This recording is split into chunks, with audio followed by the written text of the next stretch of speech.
Bueno, retornamos a las cosas como son aquí en RPP Televisión y nos visita el exministro de Economía, Luis Miguel Castilla. Le agradecemos, por supuesto, por su presencia. Buenas noches, Carlos. Don Luis. Bueno, en primer término, quería preguntarle sobre esta decisión que ha tomado la agencia internacional Moody's, quien ha revisado al alza su perspectiva de las calificaciones de la deuda a largo plazo en moneda extranjera y local del Perú. O sea, pasa de negativa a estable, aunque se mantiene la calificación de la deuda soberana en Baa1. Quisiera que nos explique en qué consiste, qué significa esto, ¿no? Y cómo favorece al país, o sea, cómo favorece a la población desde el punto de vista económico. Sí. Mire, la calificación crediticia de un país es básicamente la percepción que tienen estas agencias especializadas respecto a la capacidad de pago del país, la capacidad de honrar el servicio de la deuda. Ya. Entonces, si es que hay mucha capacidad de poner una buena nota y si es que ven que hay dudas respecto a eso, bajan la nota o ponen una especie de semáforo de que puede mejorar o puede empeorar o mantenerse igual. Entonces, lo que está diciendo Moody's es que piensa que tenemos un riesgo de impago moderado, en el sentido de que en el corto plazo aduce de que Perú va a poder seguir pagando sus bonos, los intereses de los bonos que emite el gobierno, al mismo costo, pero tiene dudas respecto al mediano plazo y por eso mantiene la calificación crediticia donde está. Esto es como un banco, como una persona que va a pedir un préstamo a un banco y tiene que pasar por una evaluación de riesgos. El banco ve si ese deudor va a poder pagar esa deuda y lo califica según su capacidad de repago de ese préstamo. ¿Y qué factores han influido para que Moody's cambie la perspectiva?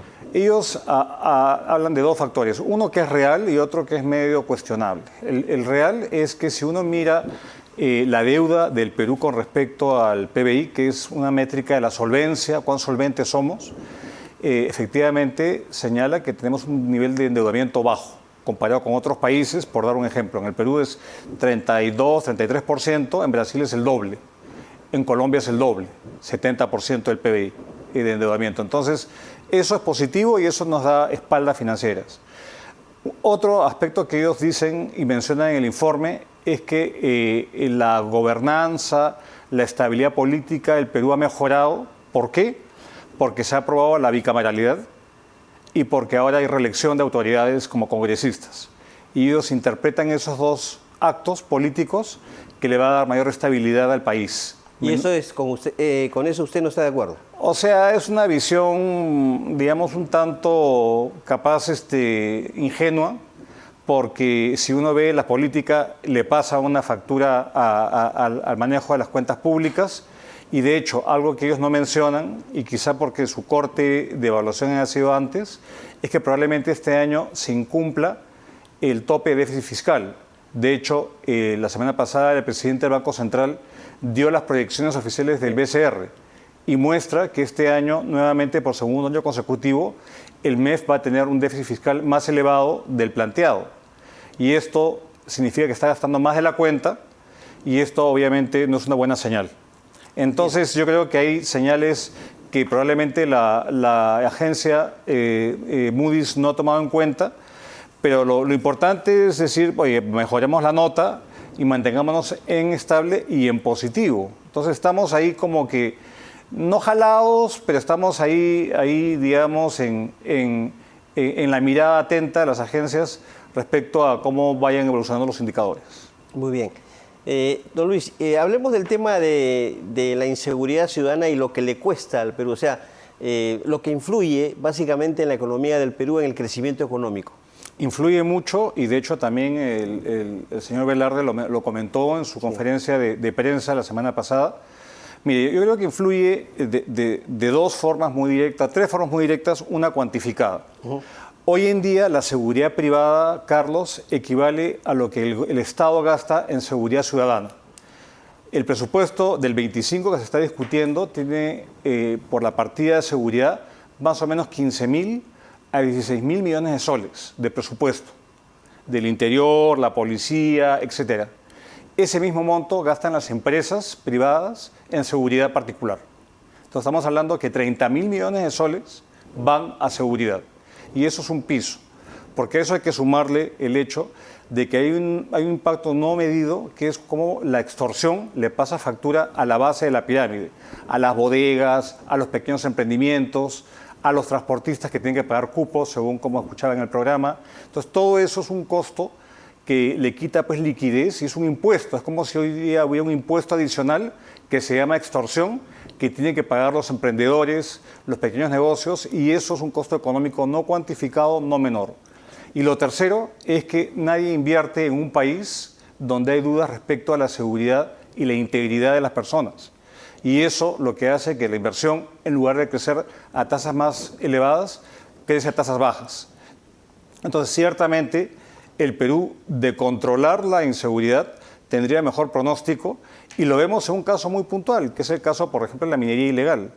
La minería ilegal preocupa mucho porque hoy día equivale a lo que mueve el narcotráfico, y eso lo que deviene es un país donde los ilícitos comienzan a tomar control de la vida cotidiana y tiene un impacto económico no menor, y obviamente le pasa un tope al crecimiento económico del país a futuro. El presidente del BCR dijo que se mantiene la proyección de crecimiento económico este año de 3.1%, ¿cierto? Pero ante esta situación de inseguridad, si se mantiene esta perspectiva, ¿podría caer? Sin duda, yo creo que ese es un factor, y otro factor tiene que ver con la incertidumbre electoral, porque de acá a un año entramos nuevamente en proceso electoral, y ante la incertidumbre la decisión es no invertir hasta que se diluciden los cambios que se vendrían. Entonces, pero la inseguridad hoy en día, Carlos, es el principal problema que afectan a los peruanos, a los ciudadanos de a pie y a todos, y creo yo que es el problema que no tiene una solución efectiva de parte de las autoridades. Y es lo que nos está pasando, una factura enorme en muchas regiones, en todas partes del país, y probablemente crezcamos mucho, no sé si cuánto más, pero mucho más del 3%, que es un crecimiento mejor, pero insuficiente para luchar contra la pobreza y mejorar el bienestar de la población. Ahora, ¿la solución a este problema pasa por mayor presupuesto, cree usted, al sector interior? Mire, yo le cuento, hace 10 años yo era ministro de Economía y el presupuesto era 5.000 millones de soles. Se triplicó en 10 años y no vemos los resultados. Entonces creo que tiene que ver con gestión, porque tenemos un dato no menor, que el 80% de las comisarías del Ministerio del Interior están paralizadas. Obras paralizadas. Eso denota gestión deficiente, y obviamente hay temas de inteligencia y otras cuestiones, y en general una actividad mucho más integral de lucha contra este flagelo, que hoy día nos pone pues, en una lista de países que lamentablemente pueden resultar inviables, donde la ilegalidad es lo que se impone y la inseguridad es lo que merma cualquier posibilidad de progreso económico, desde el más pequeñito hasta el gran empresario. Usted, que ha sido miembro del Ejecutivo, don Luis, hay también quienes consideran que una solución a esto pasa por cambio de ministro. ¿Es esa para usted realmente la solución? Mire, en el caso del Interior, tenemos ya el récord de cambio de ministros del Interior. Creo que lo que lleva este gobierno no llegan ni a 2 meses en el cargo. Entonces, creo que el problema es muy serio y va más allá de la persona, pero si no tenemos una estabilidad en la conducción de un ministerio tan sensible, entonces es muy difícil que haya continuidad en la política pública. Yo creo que hay cuestionamientos que deben ser obviamente merituados para ver si continúa o no el ministro, pero tener al Ministerio del Interior como una silla voladora, donde el ministro no dura más de 2 meses en promedio, eso va en contra de tener políticas públicas efectivas y continuas, porque simplemente todo se paraliza. Efectivamente. Muy bien, don Luis Miguel Castilla, muchas gracias por su visita aquí a los estudios de RPP, muy amable. El ex ministro de Economía, Luis Miguel Castilla, estuvo con nosotros, y con esto ponemos punto final a esta edición de Las Cosas Como Son.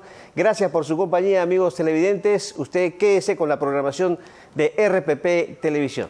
Muy buenas noches, permiso.